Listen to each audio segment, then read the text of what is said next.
Dear parents, there was something I observed late last year, that is 2024, and or I started observing, and even up until this year, 2025, and that is the fact that there is a large gap and let me say difference in the way, or let me say the level of effort and investment that goes into raising a girl child as compared to when raising a boy child.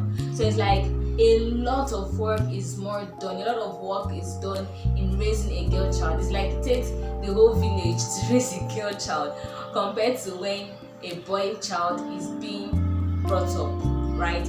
And I know that this has been a result to as a result of so many influences, like there are so many factors that has influenced this, and one major factor I'll say is culture.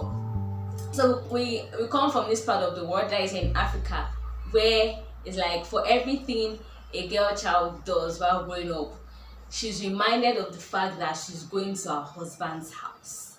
So even when she sits, when she wakes up, when she's walking, when she's eating, when she's doing any single thing, it's like she has to be conscious and be very, very deliberate about it. Now, I'm not saying you shouldn't be, but it's always like, oh, you have to be this way because you are going to your husband's house. So you're literally reminded every single now and then. So it's like that is the reward for a good behavior.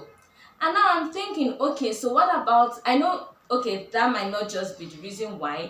There are so many other reasons, right? I just focus on that one alone. But there's also societal expectations, and I think sometimes you see the girl child as a reward for the parents, especially when it comes to bride price.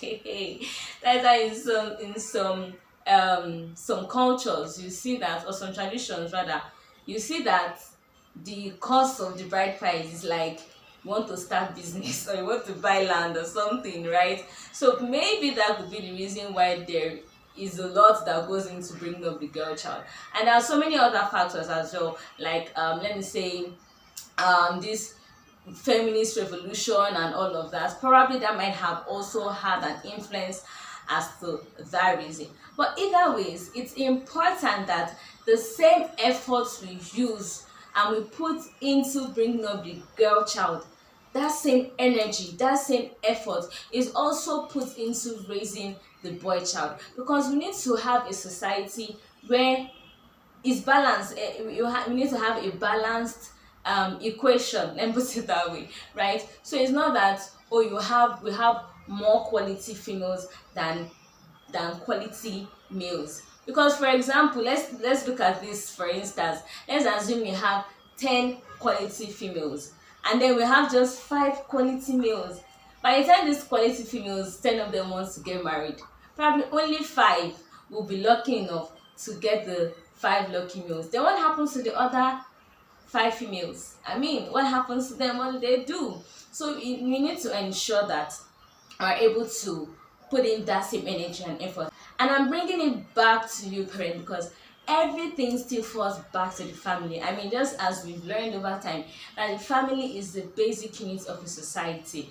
And that what this means, or what this implies, is that you, dear parent, has a lot of work to do in ensuring that we raise responsible boys who will turn out to be, or grow up to be, responsible men as well. But today I'm here to share with you some tips on how you can invest and put effort in raising your boy child. Now, the first on the list is to ensure you always provide emotional support and validation. Now, this is very important because it helps the boy child know how to express his feelings and emotions. And apart from that, it also helps the boy child learn to be emotionally intelligent. Very, very necessary. Emotional intelligence is very, very key and is very important. So when you give your boy child more emotional support and validation, it helps him learn how to be more emotionally intelligent. And when it comes to showing vulnerability, right? Because I know there's this whole idea of and concept of when it comes to being a man, like when situation or things happen and you tell the guy, don't worry, just be a man, be a man. I personally do not even like that statement of be a man. So are you saying I shouldn't cry when I'm supposed to? I should just suck it all up because I'm a man? No, certainly not. Please, it's okay to cry when you want to, right?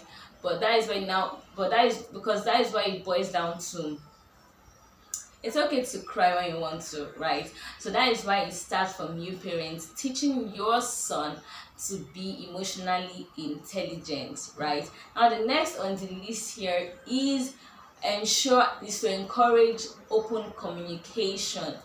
Encouraging open communication is very important because one thing this does is that it builds his communication skills, and one way you can do this is by listening. Give him listening ears, all right? Help him communicate well with you, because if you always shun him, it will make him go silent all the time or even make him become timid, right? But encouraging open communication is very, very necessary, and as I said, it will also build his communication skills. Next on the list here is to invest in his education and development. And one way you can do this is to encourage him to explore his interests and his passions.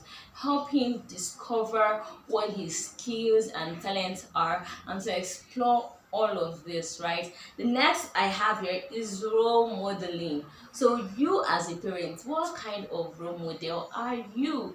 Remember, child begins at home, right? Yes, and the kind of character behavior our children will have also stems from the kind of character and behavior you display to them at home. So what kind of behavior do you model to them? Be a positive role model. Model positive behaviors to them. Behaviors like respect, like empathy, like responsibility, behaviors like kindness, right?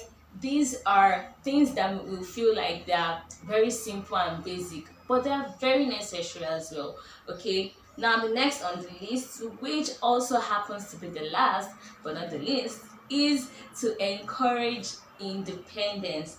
And one way we can do this is by encouraging your son to take risks, now in a positive way, and remember that that is why you are there, to guide him.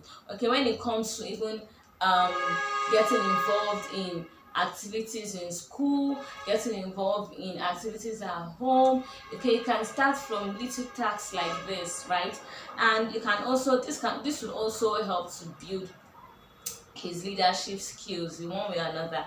It will actually, because when they are faced with this kind of task, it helps them know the kind of decisions, it helps them build that decision making, know how to make wise and positive decisions, which is also one of the skills every good leader must possess. All right, I hope this helped, because it is very important to put in the same efforts and energy that is used in raising the girl child when it comes to raising the boy child as well. Because I mean, this is one way we can actually ensure that our society is actually very do I say balanced or safe, right? Because if you just focus on the girl child alone, it really be very, very unfair, very, very unfair. So dear parents, ensure you also invest as much time and effort in raising the boy child as well. And for parents who have been doing this, kudos, well done. In fact, you can please go ahead to share in the comment sections different ways you have been able to raise up your boy child, your sons, right? Thank you so much for watching. I really hope this helped, and if you did, please do well to like, share and comment. Until I see you in my next video, stay safe.